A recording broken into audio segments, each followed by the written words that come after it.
আসসালামু আলাইকুম। Monira blog kitchen থেকে আমি মনিরা বলছি। আজ আপনাদের তৈরি করে দেখাবো কোনো প্রকার বাটাবাটি ছাড়া কিভাবে পেঁয়াজু তৈরি করতে হয়।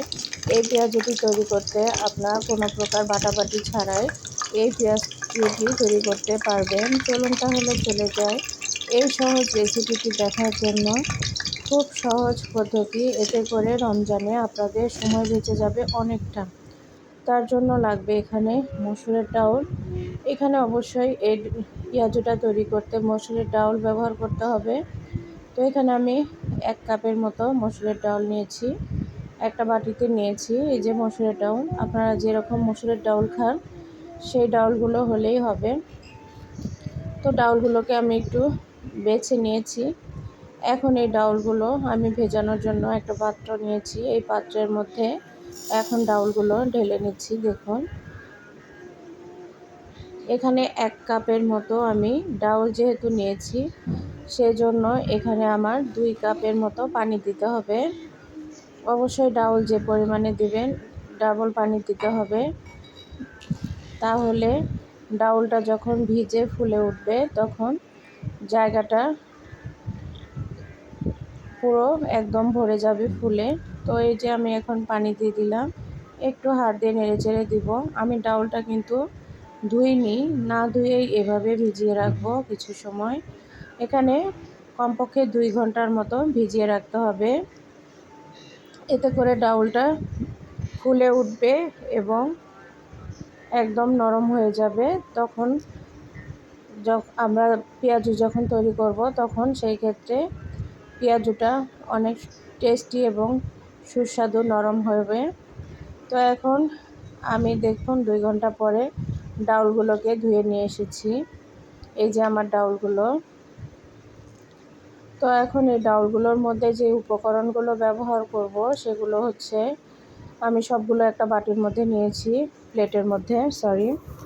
তো এই যে দেখুন, এখানে চালের আটা নিয়েছি, ময়দা নিয়েছি, আদা রসুন বাটা, মরিচের গুঁড়া, ধনিয়ার গুঁড়া, হলুদ আর জিরার গুঁড়া, সবগুলো উপকরণ নিয়েছি। নিয়ে এখন সবগুলো উপকরণ ডাউলের মধ্যে নিয়ে নিব।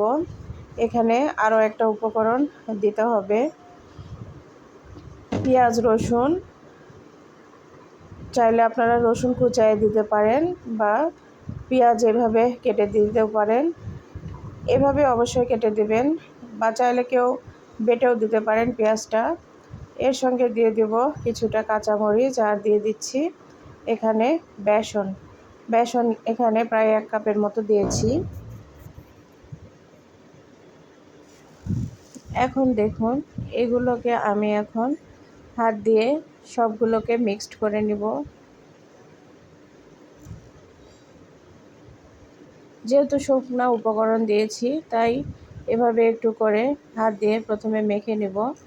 এরপর পানি দিব, দিয়ে ধীরে ধীরে একটা সুন্দর ব্যাটার তৈরি করে নেব, ঘন ব্যাটার বা ডো তৈরি করে নেব। আপনারা যখন এভাবে এগুলো নেড়ে চেড়ে নেবেন, দেখবেন ডাউলগুলো কিন্তু অনেকটাই নরম হয়ে আসবে।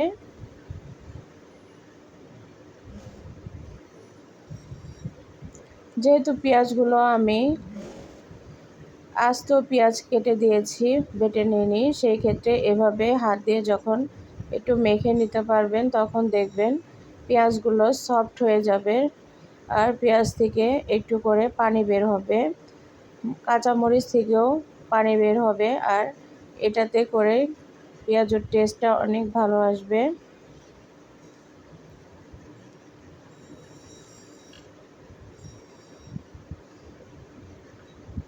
এভাবে যারা পেঁয়াজু এখনও তৈরি করেননি, এই রমজানে আপনাদের অনেকটা সময় বাঁচিয়ে দেওয়ার জন্য আজকের এই রেসিপিটি আমি শেয়ার করেছি। তো এখন দেখুন, আমি পানি দিয়ে দিব। পানি কিন্তু একবারে দিতে যাবেন না, অল্প অল্প করে পানি দিয়ে মেখে নিতে হবে।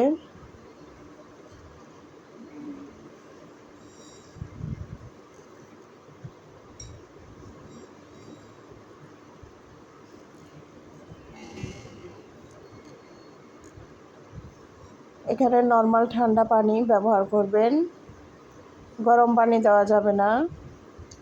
তো এখন এভাবে আমি আরও পানি দিয়ে সুন্দর করে ব্যাটারটা তৈরি করে নেব। ডোটা এই যে এরকম হবে, মাখতে মাখতে দেখবেন এরকম হয়ে যাবে। ডাউলটাও অনেকটাই সফট হয়ে এসেছে আরও মাখার কারণে। এখন দেখুন এই যে সুন্দর মতো পেঁয়াজের শেপ দেওয়া যাচ্ছে। পানি দেওয়ার কারণে সুন্দর একটা ঘন ডো তৈরি হয়েছে। আর এই ঘন ডোটা দিয়েই এখন আমি পেঁয়াজও ভেজে নেব। ফ্রাই প্যানের মধ্যে আমি তেল গরম করে নিয়েছি, নিয়ে এখন একটা একটা করে সবগুলো পেঁয়াজও দিয়ে নেব।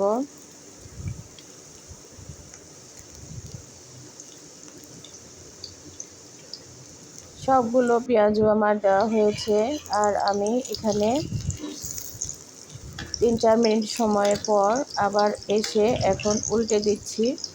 ভিডিওটি অনেক বড় হয়ে যাবে, যার কারণে আমি পুরাটা দেখালাম না। 3-4 মিনিট পরে এসে এই যে উল্টে দিচ্ছি।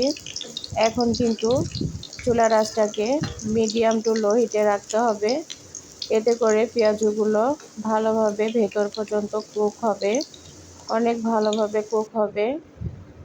যখন দেখবেন পেঁয়াজগুলো এরকম লাল লাল হয়ে গিয়েছে আর একটু ফুলে উঠেছে, তখন সেই পর্যায়ে এইভাবে একটু নেড়ে চেড়ে উঠিয়ে নিতে হবে।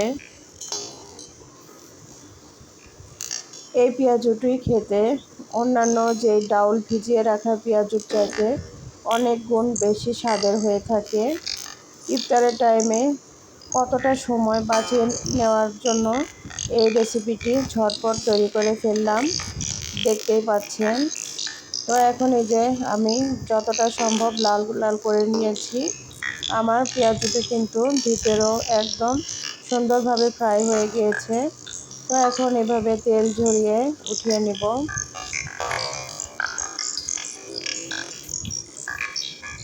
আজকের এই সহজ রেসিপিটি আপনাদের কাছে কেমন লেগেছে অবশ্যই কমেন্ট করে জানাতে ভুলবেন না। আর যারা আমার চ্যানেলে নতুন এসেছেন তারা যদি আমার চ্যানেলটি সাবস্ক্রাইব না করে থাকেন তাহলে প্লিজ আমার চ্যানেলটি সাবস্ক্রাইব করে পাশে রাখা বেল আইকনটি বাজিয়ে রাখবেন। এতে করে নতুন নতুন ভিডিও আপলোড হওয়ার সঙ্গে সঙ্গে আপনাদের কাছে নোটিফিকেশন চলে যাবে। তো এখন সবগুলো পেঁয়াজও আমি উঠিয়ে নিচ্ছি। দেখুন, আপনাদের এরকম আরও সহজ অনেক ভিডিও আমার চ্যানেলে আছে, চাইলে ঘুরে আসতে পারেন।